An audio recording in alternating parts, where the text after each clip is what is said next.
Hello. My purpose here today is to establish the philosophical basis for our company's worldwide position on environmental and ecological issues. For 5 years, we have pursued EnviroSense, an externally focused effort to address the opportunities inherent in the increasing incidence of sick building syndrome and building-related illness, the opportunities emerging from the increasing focus on indoor air quality. EnviroSense is driven by the profit motive, no question about that. But that is not enough for this company. There is an environmental obligation also, as opposed to opportunity, an obligation we must face concerning what we ourselves are doing to the earth. Internally focused, if you will, there is taking on shape and substance daily the new EcoSense program within Interface. What I'm about to say to you, I said for the first time on August 31st, 1994. The setting was the first worldwide task force meeting organized by Ed Terry to begin to exchange among all our businesses what we are doing on environmental issues. The meeting was intended and expected to be about things such as compliance, reviewing legal requirements, how we're doing, what we have to do to keep our skirts clean, and so forth. It turned out to be much more.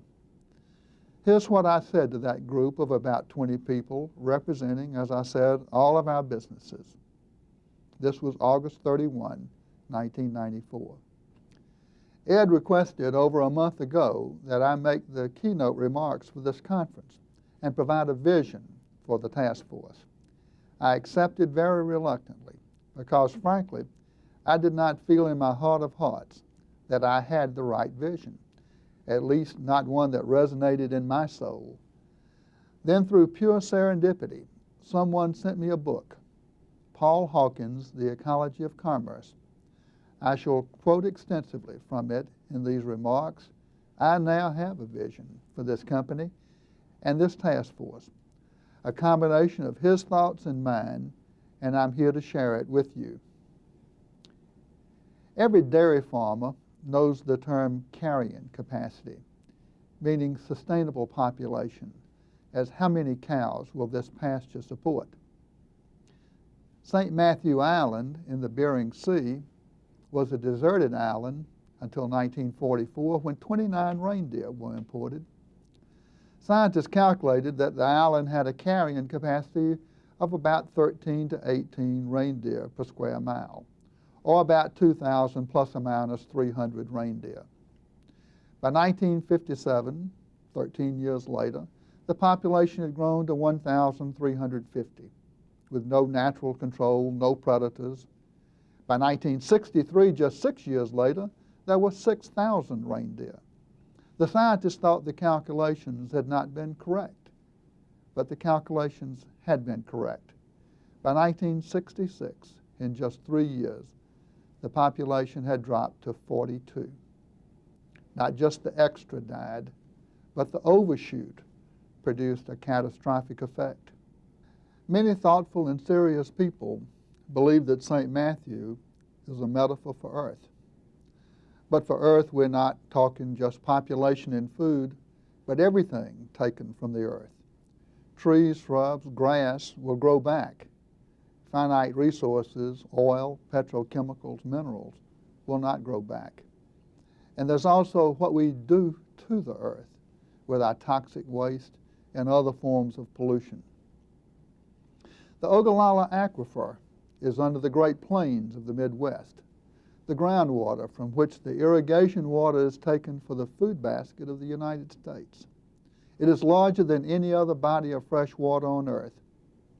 Every day, 20 billion gallons more is taken from it than is replaced by rainwater. It can run dry. If it does, there will be famine. Globally, 25 billion tons of topsoil are lost every year, more than all the wheat fields of Australia. And world population increases 90 million per year. 90 million, 90 million, 90 million. Read Vital Signs, 1994, the tabulation of trends in global resources and their usage, and your blood will run cold. For example, grain production per capita has already peaked in the world and is in decline. So is the world's fish catch per capita. And more than 1 billion people live in dire poverty on seriously inadequate, if not starvation, diets already. According to World Watch, 7 of the world's great inland seas, the Black, the Caspian, the Mediterranean, the Baltic, the Bering, the Sea of Japan, the South China Sea, are dead or dying, choking on industrial pollution, agricultural runoff, and municipal pollution. Fish catch is down 99% in the Caspian Sea, a microcosm of what is happening to the great oceans. The same end result will surely happen. It's just a matter of time. Net primary production is the sum of all photosynthetic production of the ecosystem, less the energy consumed in growing and supporting plant life. It's equal to about 225 billion metric tons of wood and grass and fiber, vegetable matter per year. 60% is produced on land, 40% in the sea. This is the sustenance that supports all life on the planet. Now here's the definition of selfish. One species, humans, in upwards of 30 million species on Earth, claims 40% of that annual production for itself, directly and indirectly. St. Matthew Island, an ecological crash will surely happen at some time, at 50%, at 55%, at 60%, somewhere out there, and thousands and hundreds of thousands and maybe millions of species will be lost forever. The death of birth, Hawking calls it, for countless species, never to be born again, ever. Here's the thing, nobody can predict what the implications of that are for our species, but we can be sure that they are not good. Tropical forests in Brazil are cut and cleared to raise soybeans, to feed cows in Germany, to produce surplus butter and cheese that is piling up in warehouses. And 1 million displaced forest people are disenfranchised and living in squalor in Rio de Janeiro. Surplus in Germany, lots of carrying capacity there, but poverty in Brazil. While I've been talking just 7 or 8 minutes, 350 to 400 people have died somewhere on Earth from pesticide poisoning. 25 million die each year. In some countries, more than die of disease.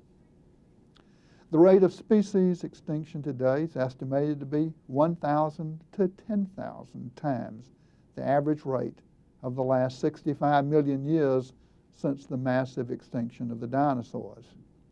Nobody knows the implications. At what point will interdependence between us and them threaten us? That is, our grandchildren, or their grandchildren, or theirs.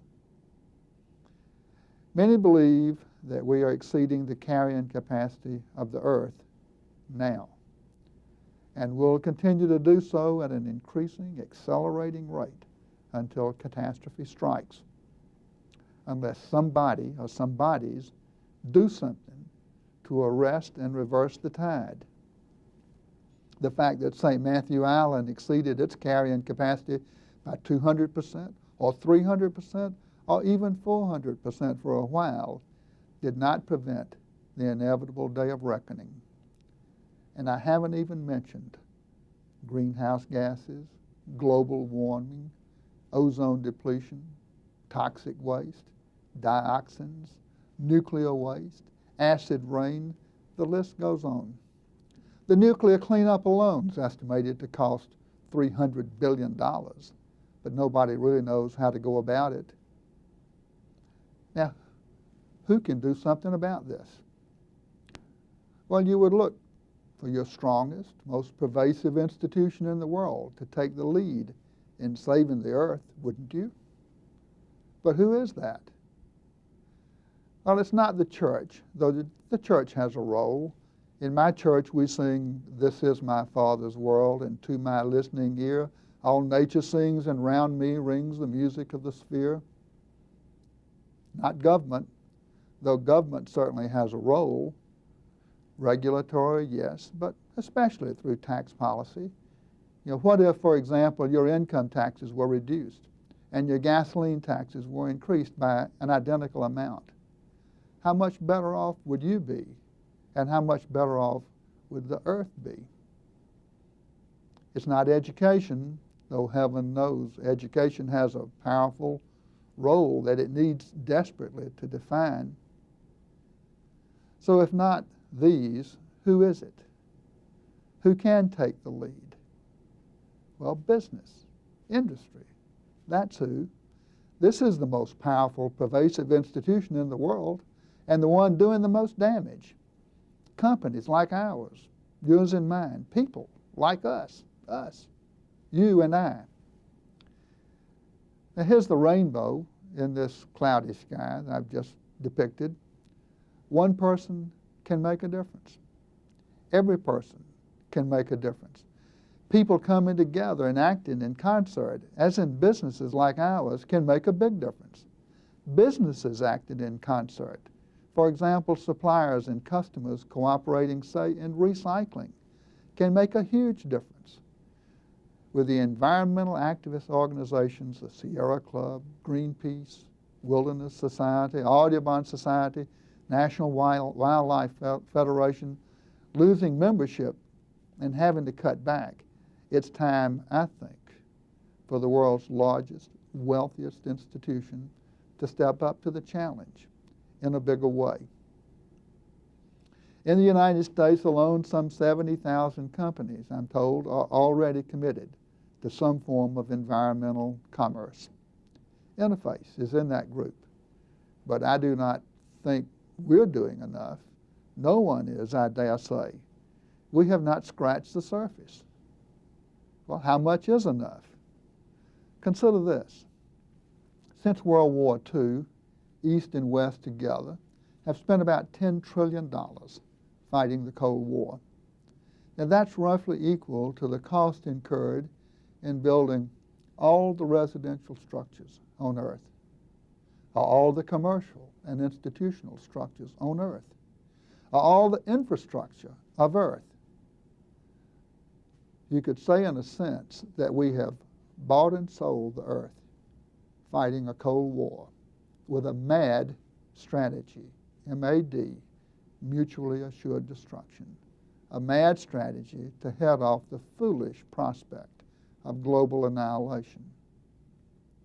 2 years ago, I heard Henry Kissinger say that after winning the Cold War, we needed another goal. His idea was that the goal should be sustainable prosperity. But we've already gone too far. I think the goal should be restorative economy, putting back what we've taken. How much can we not afford to spend to head off the real and certain prospect of global annihilation that now faces Earth? No less a person than Mikhail Gorbachev spoke in Los Angeles recently. Here's what he had to say, and I quote, "While we were thinking how to multiply the weapons of nuclear overkill, we acted like barbarians digging a common grave. Today, nature is taking its revenge for mankind's mistreatment of it, for nature can well do without man." End quote. We and all businesses have three ecological issues to face. One, what we take from the earth. Two, what we make. And three, what we waste. Now we at Interface take oil and natural gas from the earth in the form of nylon, latex, PVC, bitumen, energy, and we don't put it back. I believe we must push the envelope until we no longer take from the earth. Two, we make products that end up at the end of their useful lives in landfills, polluting the earth. I believe we must push the envelope until nothing we make ends up polluting the earth. 3, we waste all along the way, but not by nature's definition of waste. In nature, waste is food. It's recycled through the food chain. Our industrial waste is a pollutant. We must call it what it is. I believe we must push the envelope until all our waste is biodegradable and recyclable into the food chain. Here's a thought. In nature, there actually is no waste. Everything goes back into the food chain naturally. In the next century, the really prosperous companies and the ones that are rescuing Earth will be the ones that emulate nature and make no waste. So for starters, the goal is that everything gets reclaimed, reused, or recycled, and conserved, except biodegradable waste, waste by nature's definition, that can go back into food. I believe it's good business, and will be increasingly so, to be good stewards of the earth. Just as we know that quality doesn't cost, it pays, we must get to the point that stewardship or conservation don't cost, they pay. Our customers say they want it. Will they pay for it? We must see. We must give them the opportunity to tell us yes or no. It is a huge technological challenge. I think Interface Research Corporation has a big role to play in sponsoring and developing that technology. It is a matter of breaking down the problem. Like, how do you eat an elephant? One bite at a time. And parceling it out among ourselves and our suppliers and would-be suppliers, spreading it around for resolution, using our leverage with suppliers, and sharing the results, even with competitors. Can you believe you're hearing me say this? New ways of doing things. Mother Earth and generations to come will be the beneficiaries. And it's a big management challenge too, but the management challenge is doable quickly, I believe. We can begin by benchmarking within our own businesses and then with other businesses. We can adopt best practices everywhere, and then best practices can become better and better in the Kaizen fashion. Then blend in the sustainable technologies as they come, making the investments that make sense. Mother Earth and generations to come will be the beneficiaries. So the bottom line today is, let us commit with this kickoff to not just sitting here and talking to each other, but doing something. Specifically doing what? I don't know. You must tell me when you're ready. I know you'll figure it out. Now here's the vision that Ed asked for, to be the first name in industrial ecology. Do you see the similarity to our corporate vision, to be the first name in commercial and institutional interiors? What if Interface became the first industrial company in the world to achieve sustainability? Imagine the favorable reaction of the marketplace, not to mention the example we would set. Now, Ed only asked for a vision, but what about a mission? I'm reminded of what that NASA scientist told us at a sales meeting years ago. President Kennedy's mission for NASA to put a man on the moon by 1969 turned out to be a flawed mission statement. It was too easy. After Apollo 12, NASA floundered, looking for a suitable new mission. So let's make our mission ambitious enough. How about this for a mission? To convert Interface into a restorative enterprise worldwide. Think about that one. Once we're sustainable, we become restorative by helping others become sustainable, putting back more than we ourselves take.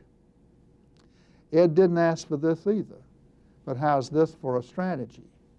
Reclaim, reuse, recycle, conserve, adopt and advance best practices.